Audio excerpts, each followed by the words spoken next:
Good day mga kailog. Isang mapagpalang umaga sa lahat at isang mainit na araw ngayong linggo. Magbabalik na ulit tayo mamana mga kailog. At ito yung area na pagsisimulan ko. Dito hanggang dun ako sa taas. So tara mga kailog, at maraming salamat pala ulit sa inyong lahat mga kailog. Magsisimula na tayo at samahan nyo ulit ako. Maraming salamat ulit sa inyong lahat mga kailog. Magsisimula na tayo. Maghanap-hanap tayo ng butas ng igat o taguan.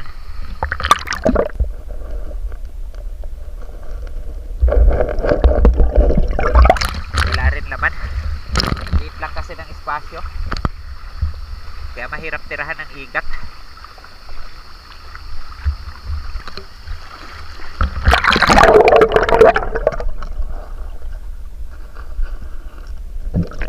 May hipon ako nakita.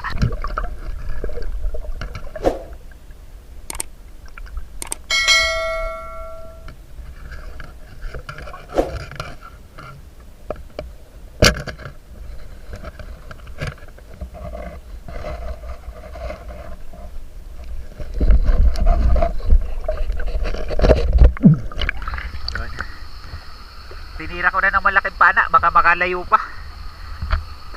Natanggal pa yung isang sipit. Sayang. Kailangan lang talaga matyaga ka maghanap, kasi minsan nasa pinakamababaw na, sa pinakasulok.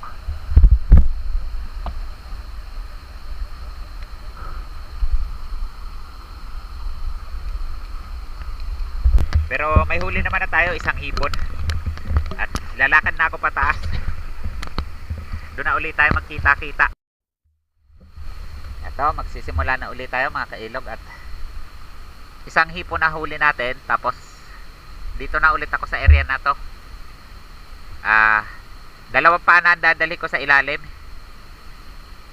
Tapos dalawang kasa na rin siya, para kung may laman man, mapapana natin ng dalawang pana. Sa halimbawa dalawa, magtatag-isa yung tag-isang pana. Try natin kung kaya.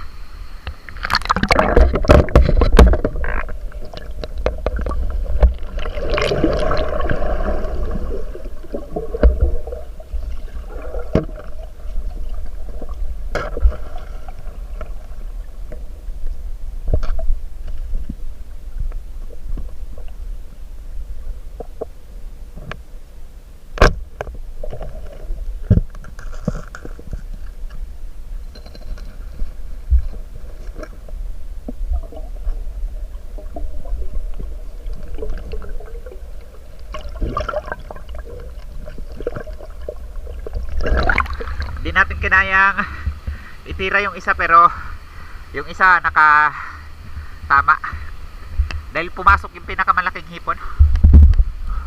Marami kasing isda sa ilalim mga kailog, yung malilikot na isda na kaya sa gabal hindi tayo makatira ng maayos, mabilisan.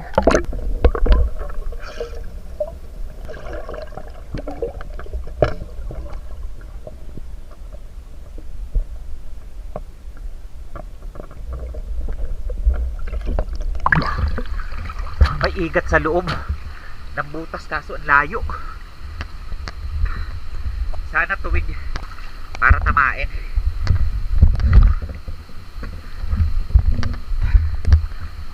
Papadiretsuhan ko lang siya sa butas.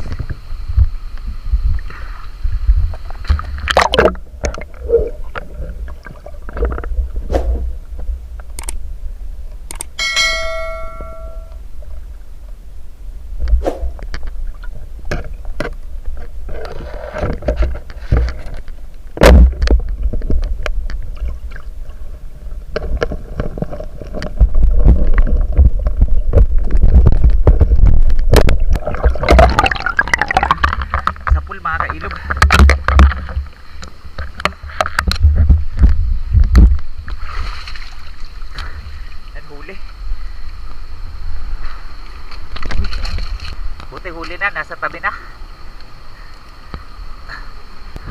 Hindi Hindi kasi gano'n tumagos dahil malayo yun. Nasa pinakaloob ng butas. Kaya natanggal siya. Okay. Nakaisa na tayo mga kailog. Buti na iahon ko pa. Lagay ko na muna siya sa lagayan.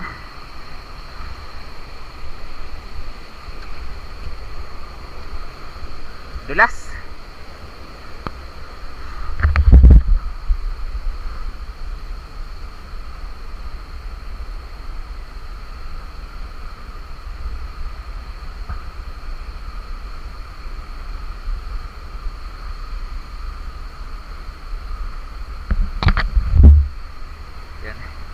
May isa na tayong huling igat saka isang hipon. Maghahanap-hanap pa ako, baka meron pa. Kunin ko lang yung isang hipon na huli ko. Ito. Hindi kasi tumagos yun mga kailog, kaya natanggal. Buti nasa tabi na.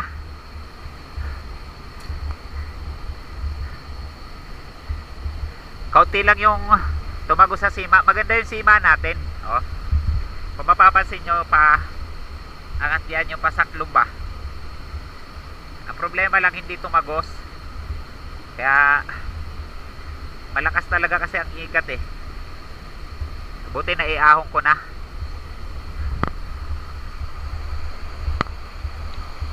Okay na, may dalawang hipon na tayo at isang igat. Maya maya ulit at lulusungan ko ulit sa ilalim, baka makadagdag pa. Bisa ulit tayo mga kailog.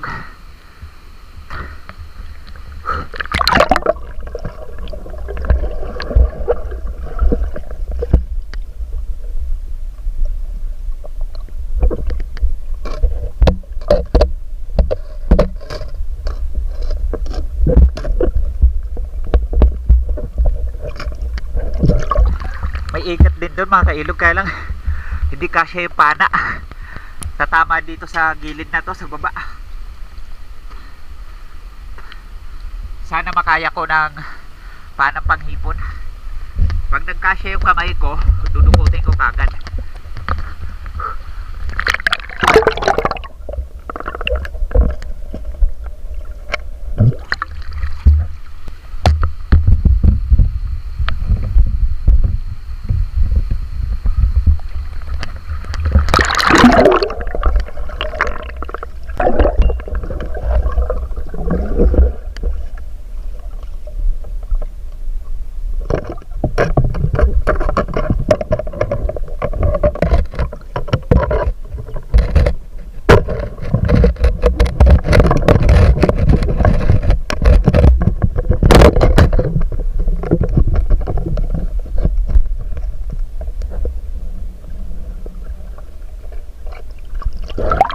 Dinain ko mga kailog para kahit mamersa siya ron, nakabaon sa buhangin, hindi maka alpas, tapos dudukotin ko.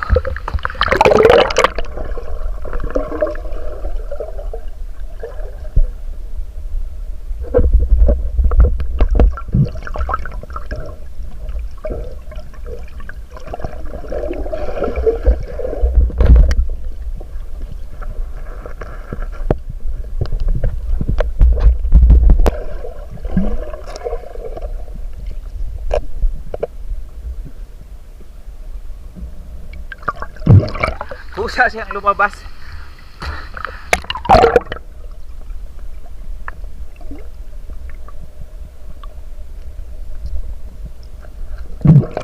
Kusa siyang lumabas oh. Sikip kasi sa butas nanghina siya kasi maayos yung tama niya eh oh. Sa mata, tapos tago sa hasang. Okay, nakakadalawa na tayo mga kailog.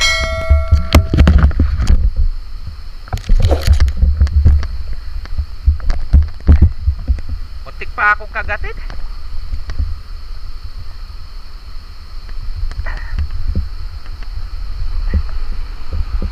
Ilagay ko na muna uli siya sa lagayan.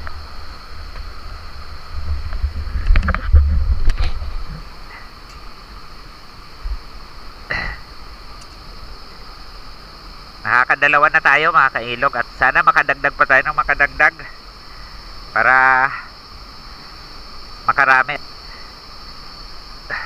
Mahirap lang talaga mga kailog pag sa ilog na ganito ang sitwasyon, kasi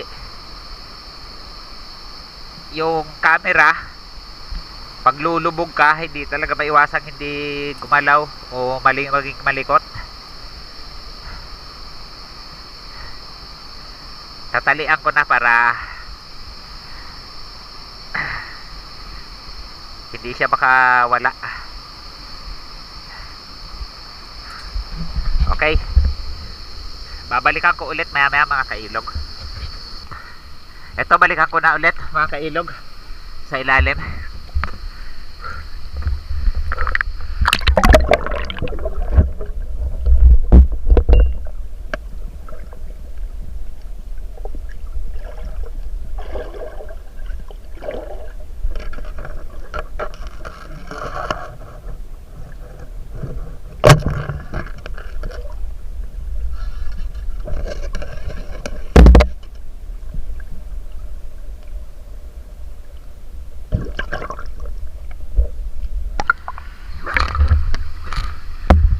Nakahuli tayong pulalig. Isa.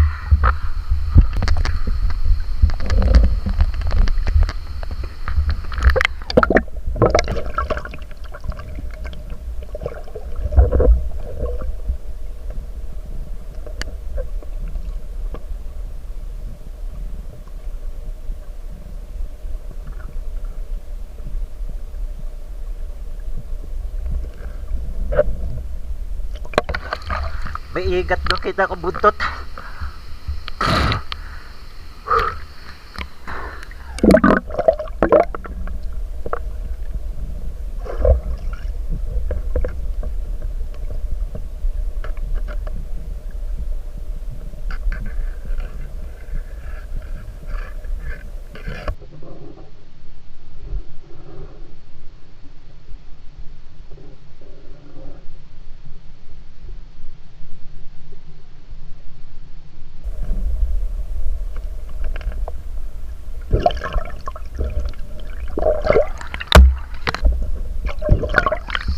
Wala na, pero ito yung nadagdag natin at nakahuli tayo dyan ng 2 igat at saka 2 hipon. Pataas na ako mga kailog at yan, maganda-ganda na yung simula natin kasi 2 igat, 2 hipon at yung tinatawag nilang pulaling. Yan, nakahuli tayo isa. Ito, maliit nga lang, hindi kalakihan pero okay na. So tara, doon na ulit tayo sa taas mga kailog. Mga kailog, dito naman tayo sa bato na to. Baka sakaling meron. Ito naman tayo susuot sa ilalim.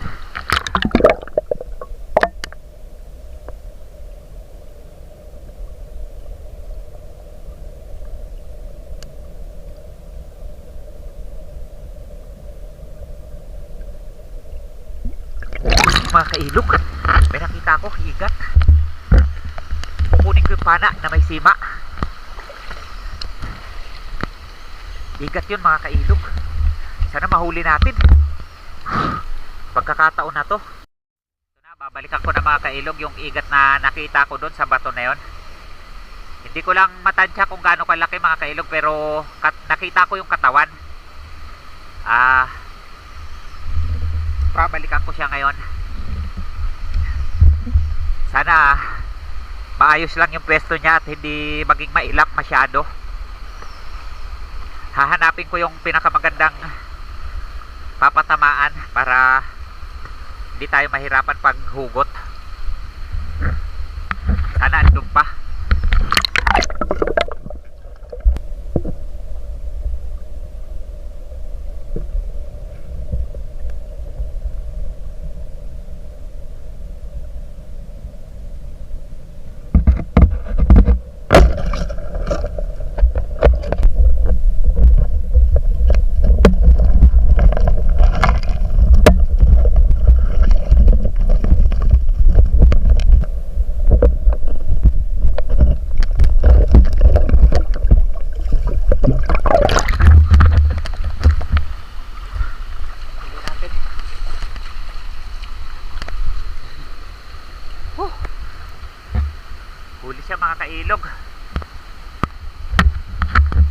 Yan siya, maganda yung patama natin. Buti na patamaan. Ayos na, yung umorder sa akin mapapagbigyan ko na kasi noong nakaraan pinabenta ko sa anak ko, pinapadala ko dun sa umorder sa akin. Ang nangyari, tinawag yung anak ko dun sa pagtawid sa ilog. Sabi niya, sabi ng anak ko dun sa tumawag sa kanya, may pagdadalhan nga daw. Ang problema, sabi nung bumili, babayaran na lang daw pati igat. Kasi hipon sa kaigat yung pinabenta ko nung nakaraan lang, mga 3 araw pa lang. So ngayon may pamalit na ako na mamaya dadalhin ko sa kanya to. Bali, ito yung pangatlong huli natin na igat ngayong araw. At yung hipon, hindi pa tayo ganong nakakahuli, 2 pa lang. So salamat at pinagpala pa rin tayo kahit papano. Ito kasi mga kailog, dito sa lugar na to, marami talagang bumibili, bilihin talaga. Ang daming umorder sa akin. Kaya iniisa-isa ko lang para lahat mapagbigyan ko. So hanap-hanap lang ako mga kailog, at baka meron pa. Maya-maya ulit.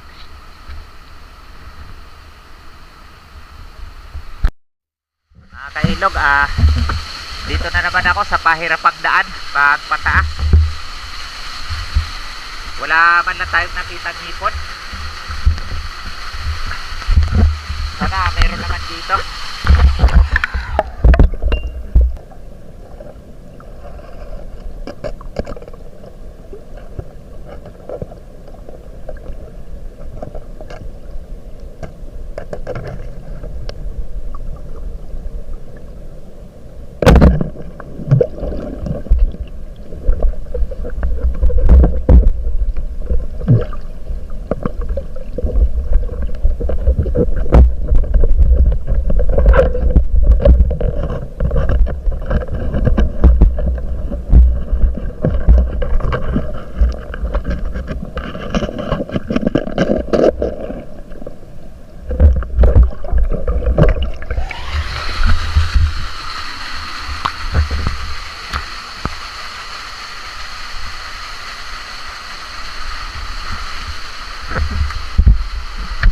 Dinakot ko na mga kailog.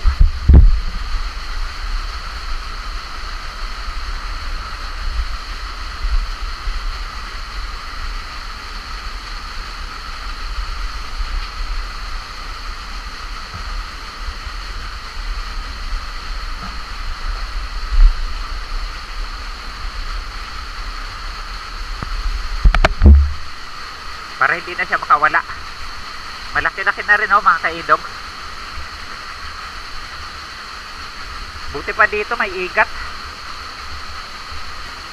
So ito, may pang-4 na tayo mga kailog, kaya matutuwa yung pagdadalhan natin ito, yung umorder sa akin, kasi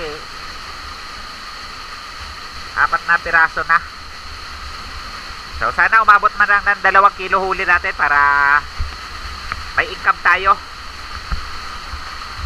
At salamat sa biyaya ng kalikasan at sa itaas, at sa inyo sa mga nanonood, maraming salamat sa suporta nyo. Pauwi na tayo mga kailog, at hindi ko na nahuli yung panlima sana, yung igat dito. Bali, ito yung huli ko na 4, ilalatag ko dito, kaya kumuha ko ng saging para maganda.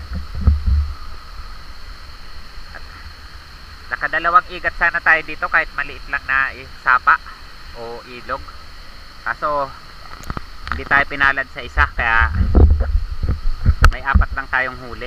Pero ayos na, malaking bagay na to para dun sa umorder. So ilalatag ko lang mga kailog, at para makauwi na rin tayo. Yan yung kabuuang huli ko mga kailog. So isa yan, malaki-laki na yan,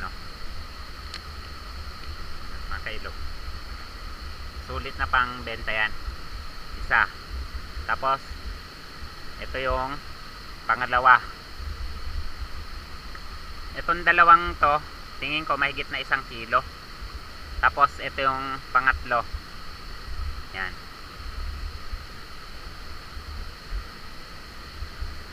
Tapos ito yung pang-apat. Siya yung medyo maliit. Pero okay na kahit maliit siya.